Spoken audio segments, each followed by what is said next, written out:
Afternoon, YouTube. This is my review of the Kershaw Camp 1077 knife that Kershaw came out with in 2012, but just started to ship of recent. I was able to get my hands on one, so I thought I would spend some time putting it together as far as a review on it and giving you my thoughts and feelings of this particular fixed blade knife.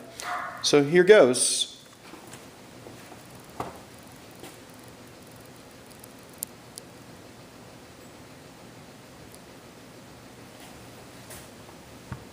First, you'll notice that comes with a hard, I guess for lack of a better word, plastic sheath. It's got a nice curve to it as far as the handle is concerned. I put some paracord around the lanyard hold, just giving it a little bit more secure grip when I'm actually doing batoning or chopping with it. First production look out of the box was very, very appealing to me, especially for the price point that I paid for the knife. You can tell that the knife has kind of a unique shape to it as far as once you get it out of the sheath, and so let's take a look at all of it that has to offer, and we'll take it bit by bit. We'll take a look at the knife first, then we'll dive into the sheath, discuss it just for a bit. You'll notice that the knife has a little bit of a recurved blade to it. Not a little bit, it does. Came to me in a pretty sharp condition. The grind on it was very, very nice. Did a very, very nice job on it. You can tell that they put some time and effort into it, and you would expect that from a Kershaw product. It's got a lanyard hole to the back end of the handle and to the front. Obviously, if you needed to put it to a stick or any type of handmade or rushed together spear, you could do that by fastening the handle to whatever. And I really, really liked the shape of the blade. Thought it was a really cool shape and just unique enough that not every type of camp knife or outdoor wilderness knife would have to it. Let's talk a little bit about the blade itself as far as the steel. They listed as a 65 MN, which from what I found on the internet comes close to a 1065 as far as carbon steel, which means 65% of the weight is in carbon. So it's a knife you're going to have to keep oiled down, you're going to have to keep clean, or you're going to get rust on it. But it's a hard, durable metal, kind of a medium grade that you would see in this type of knife. Not the best, not the worst, but somewhere in between. It's got a really, really thick, powder coat, non-reflective paint finish to it. You can tell that I've chopped with it a bit, did some batoning with it, and it held up extremely well. Of course, it's got some streaks and some smears you'd expect in any type of surface like this, but I didn't see anything that was alarming as far as beating it around just a bit. It doesn't say a whole heck of a lot on the knife itself. It gives you the 1077, the model number. And on the other side, it just has the Kershaw name, but doesn't tell you as far as the steel. You have to dig in a little bit deeper as far as on the internet to be able to come across that. Blade thickness is 0.20, and so it's got a little bit of heft to it. I don't think it would have any problems holding up to batoning. It's a chopping machine. You can already tell with that blade shape that it's a chopping machine and would do and serve well in that particular capacity. Again, we'll get into the price here in just a bit, but for what you're paying for the knife, it just cannot be beat out there as far as in competition is concerned. The hand grip, it's called a sure grip, as you would imagine they would call it. It's pretty secure. It's got a unique finish to it. Feels good in the hand. It feels like it would hold up well against moisture and mud, which when you're out in the wilderness you're going to come across, whether you like it or not. China logo is right there at the end of the hilt. The guard and the hilt in the back here is made out of aluminum. The only reason I was able to pick that up is just by taking the a magnet to it and not getting any type of sticking the magnet had no traction to it whatsoever. So it is an aluminum guard with a rubber, and it's a full tang blade, which means obviously that the metal, and I did take the screws out and can tell you that the metal does go all the way down to the very end. So this just slips on top of the overall one-piece construction or metal of the blade down to the very hilt here. But it's got some hardness to it. It is not rubber like I first saw under the picture. The only rubber piece is the actual handle grip itself. It looks good, and it's got, like I said, a good feel. I've got a medium-sized hand, so it would hold up well against a large hand. You can get some good traction on it. It's not too wide, and so you can really do some damage with it and get some good torque to it when you're absolutely hitting into the logs or the wood or tree limbs or brush or whatever you happen to come across. With a glove on, which I would strongly recommend and prefer when I'm out doing anything out in the wilderness. You can tell it gives you even a little bit more. And I put some paracord on it just so I could wrap it around my wrist, give me a little bit more protection, so that if I was to ever lose a grip, the knife's not going to go flying out in the front or anywhere else and do some damage to somebody else or myself for that matter. So, you can get a good grip with the glove in, which again is the way to go when using it to begin with. And in perfect conditions, why not use your hand? But who of us ever seen perfect conditions when you're out there, out in the wilderness or out in the woods and doing some camping? The powder coat, again, I think is a pretty good job as far as you're going to get scuffs, you're going to get marks on it, but they seem like they did a pretty good job, and it came with some plastic over the whole blade with some packing grease of some sort already on it. So you have to clean it a bit to get all that substance off of it, but nothing too major to it. And then the knife itself, there's not much frills. This is literally the box that it came in from Kershaw. It's just flimsy piece of cardboard, but one of us ever bought a box or bought a knife for the box.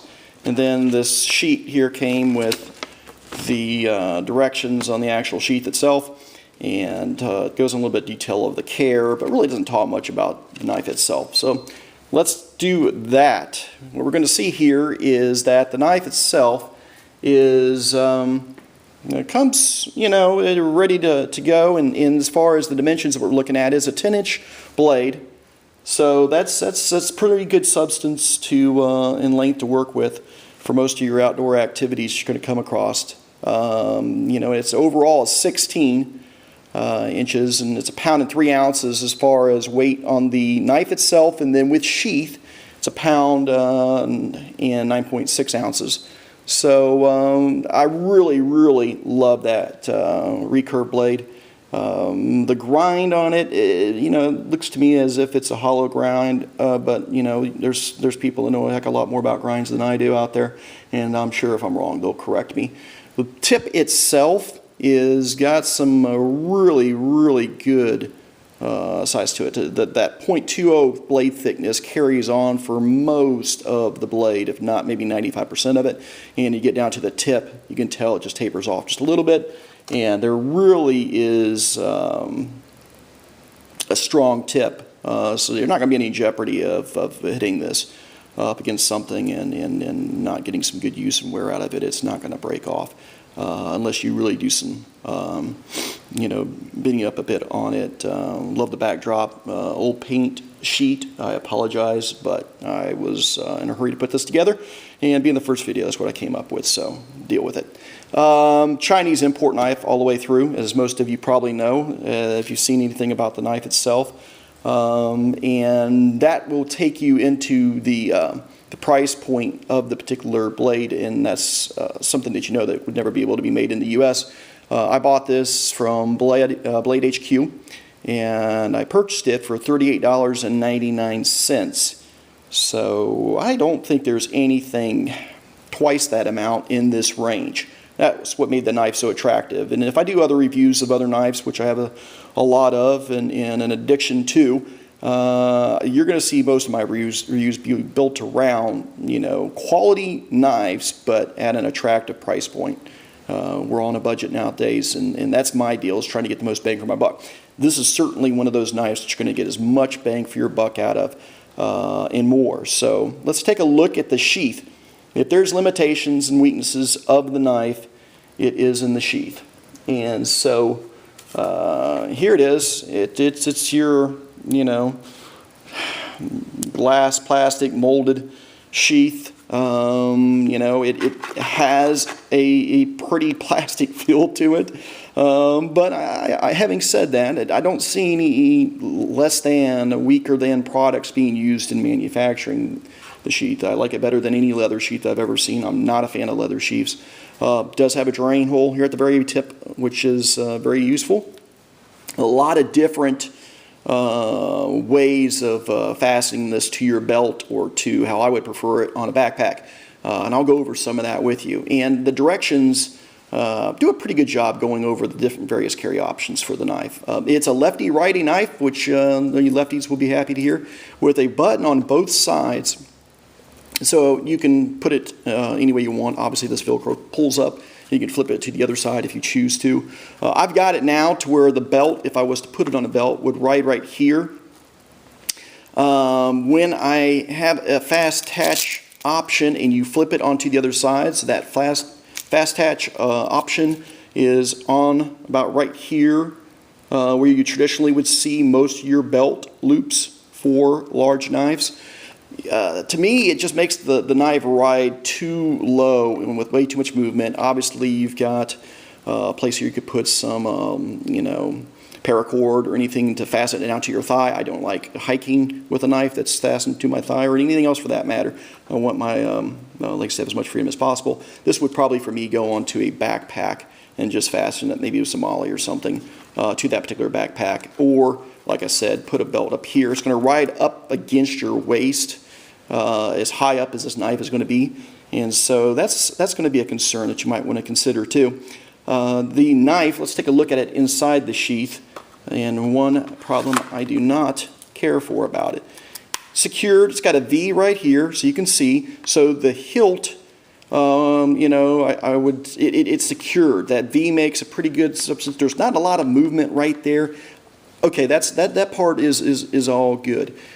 Now when you start to go down here, obviously because of the shape of the blade, there's a lot of play into the front of it. And you've got a sound, obviously, and a little bit of a rattle to it.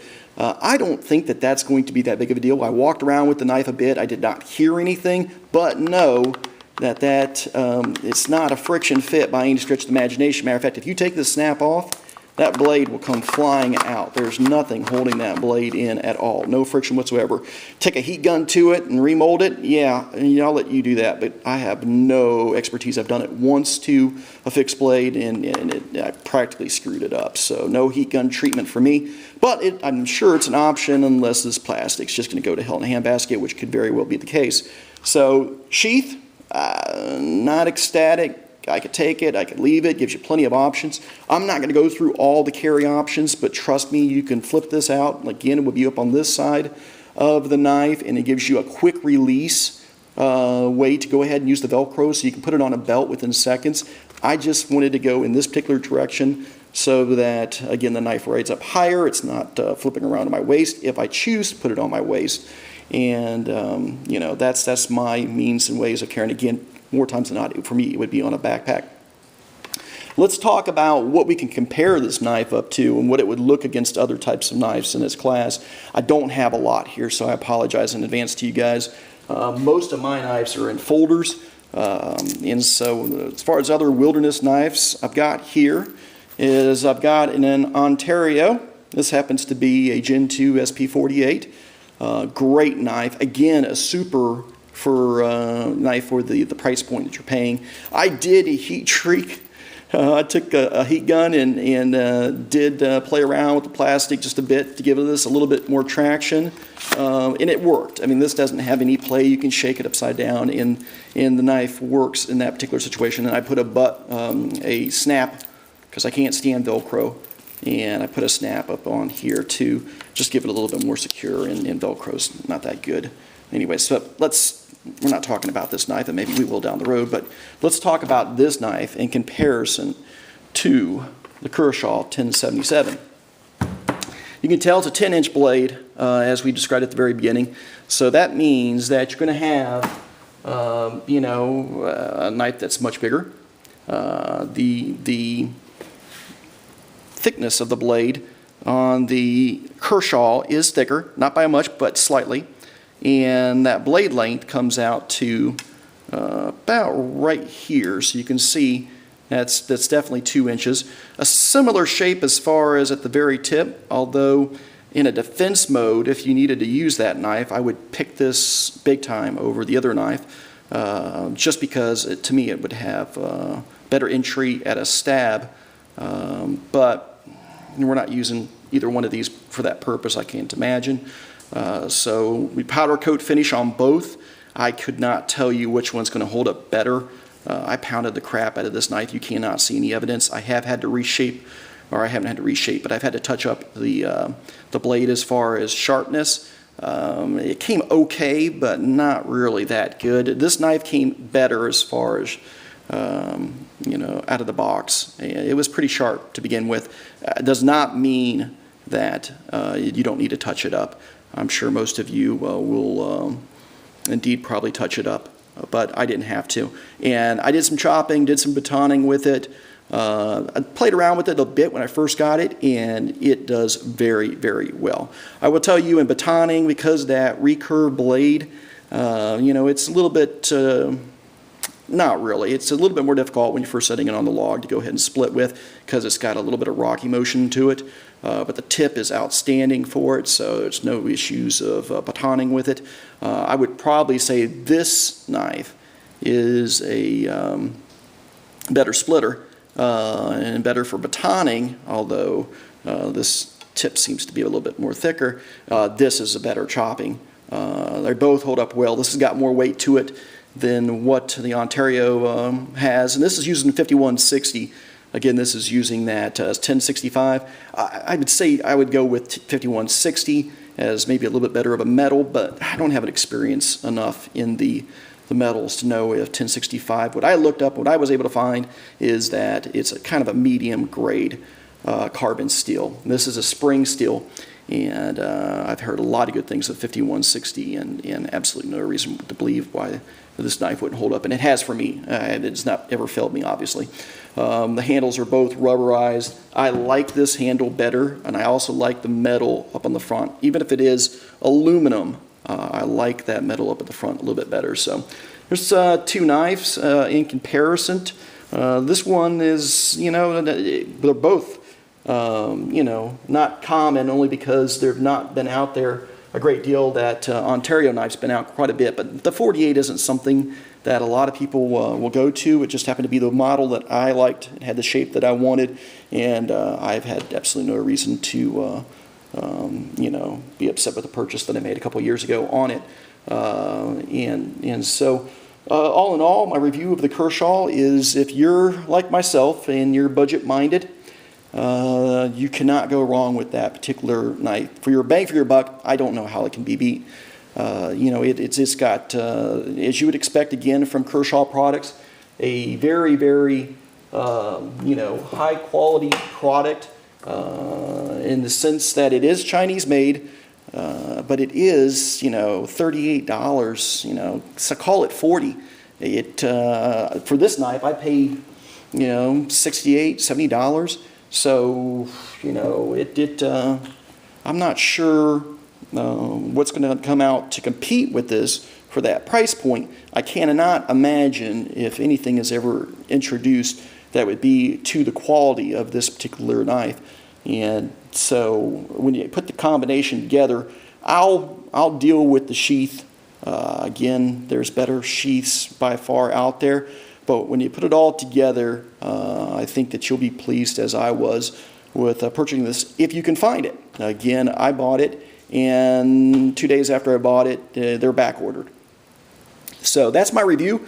I'll let you critique. I hope you found it helpful. If you've got any questions, comments, concerns, feel free to post down below. Take care.